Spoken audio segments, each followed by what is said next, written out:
Madame, Monsieur, bonsoir, bienvenue sur Gabon News. L'actualité de ce jour est ponctuée par le traditionnel chemin de croix qui s'est déroulé ce matin. Plusieurs églises ont pris part à cette importante cérémonie du Vendredi Saint qu'est la commémoration de la Passion du Christ. Le déroulement du chemin de croix dans un instant. C'est conformément à la tradition religieuse catholique que s'est tenu ce Vendredi Saint le traditionnel chemin de croix quittant le carrefour Léamba pour l'église Saint-Pierre.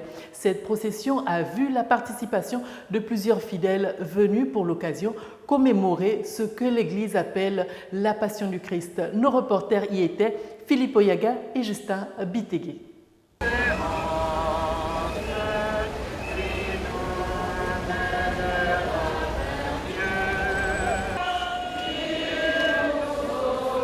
Nombreux sont les fidèles de l'église catholique qui ont battu le pavé cet après-midi afin de commémorer, comme tous les vendredis saints, les souffrances et supplices qui ont précédé la mort de Christ.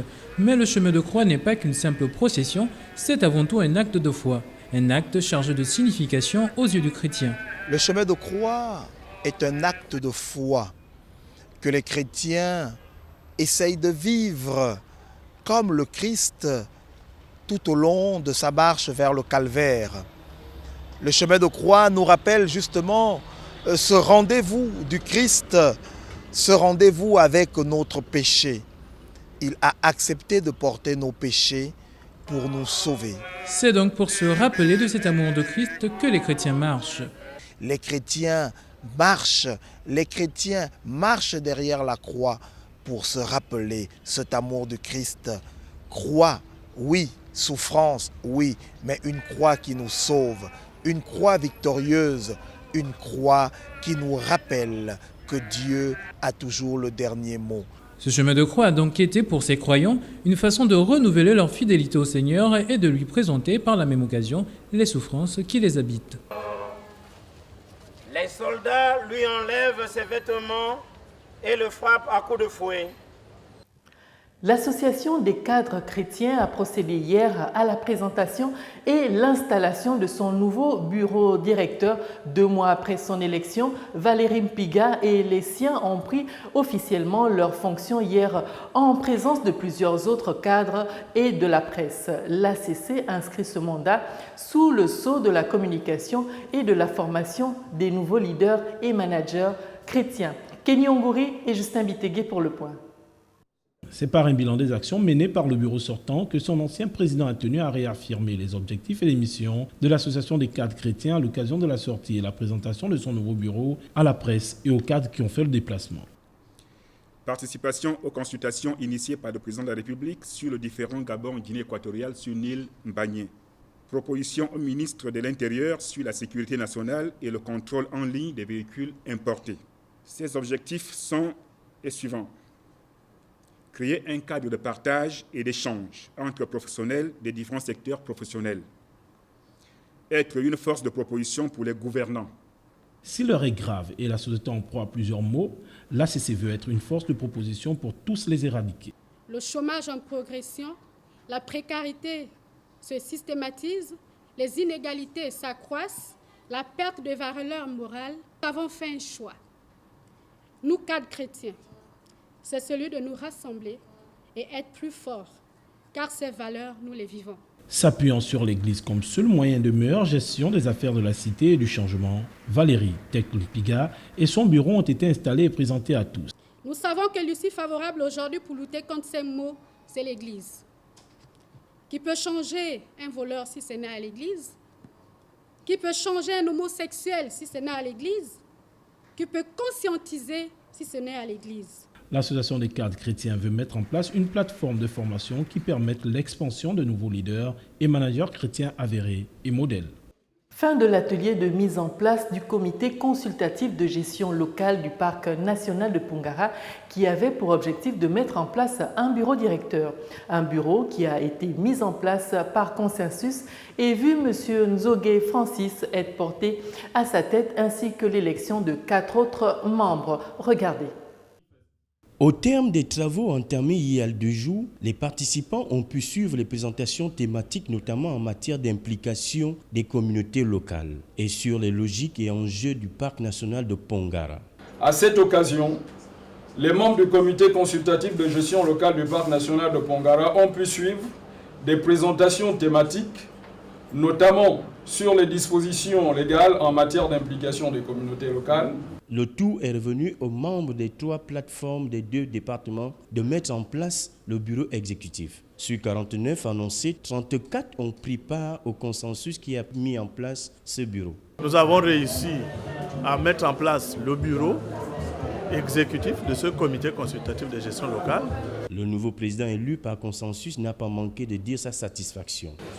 Le mot consacré qui doit vraiment venir en pareils événements, c'est seulement merci. Pour clore en beauté cette cérémonie, le préfet du département du Komo-Océan a dit être satisfait de la manière dont les travaux se sont déroulés. C'est pour moi un immense plaisir et un agréable devoir de présider ce jour la cérémonie de clôture de ces travaux fondateurs pour le processus de gestion participative du Parc national de Pongara. Il est donc demandé à ce bureau d'être en collaboration avec l'Agence nationale des parcs nationaux et de décliner le plan de gestion de leur activité sur les 5 prochaines années. Du sport dans ce journal, démarré le 15 avril dernier, la 35e édition des Jeux nationaux de l'Office gabonais des sports scolaires et universitaires, OGSU, se poursuit sur les différents plateaux sportifs choisis pour l'occasion. Au rendez-vous, plusieurs disciplines sportives qui regroupent l'ensemble des provinces du pays, avec pour particularité à cette édition l'insertion des établissements primaires. Les explications de Marvin Beryl et Refu Itsoga. Le gymnase du lycée national Léomba est le site choisi pour abriter les rencontres de handball dans le cadre des Jeux de l'OGSU. Ici, toutes les provinces se rencontrent et dans toutes les catégories. Toutes les provinces se rencontrent, ça veut dire que chaque province a un match par jour, soit en dames, soit en messieurs, ou soit en jeunes filles ou en garçons. Parce qu'il y a des universitaires et des scolaires. Pour le directeur technique national de handball, le niveau de jeu est bon. Bien, le niveau il est très bien, surtout chez les garçons. On a vu par exemple l'équipe de Langouni battre l'équipe de Logo Maritime. Dans ces équipes, on a vu l'Estuaire dominer un peu hier le match, mais gagner péniblement face à une équipe de l'intérieur du pays également. Si les équipes de l'intérieur arrivent à gagner ces matchs, c'est qu'il y a un bon niveau, il y a une bonne prestation de quelques provinces comme Langounier par exemple. Il y a des équipes combatives comme celle du Haut-Ogooué en garçon. Le niveau féminin est quelque peu mi-figue mi-raisin. Mais il y a quand même une crème qui nécessite une autre orientation de formation. C'est qu'au niveau scolaire, ce n'est pas suffisant. Si on peut les orienter vers les clubs qui sont prédisposés à pouvoir faire du handball d'élite, ce serait judicieux. Il est à noter que certaines provinces rencontrent des difficultés pour rallier le site qui abrite les matchs, à l'exemple de celle de Logui-Ivindo qui perdra par forfait face à Langounier. Le règlement est clair. L'équipe doit être là 1 heure avant le match. Par conséquent, si au bout de 15 minutes vous n'êtes pas là, on vous a déclaré forfait. Après la fin de la phase de poule aujourd'hui, demain débuteront les premières demi-finales, toujours au gymnase du lycée national Léomba. Peu de participants pour les provinces, toujours dans le cadre de la 35e édition des Jeux nationaux de l'OGSU.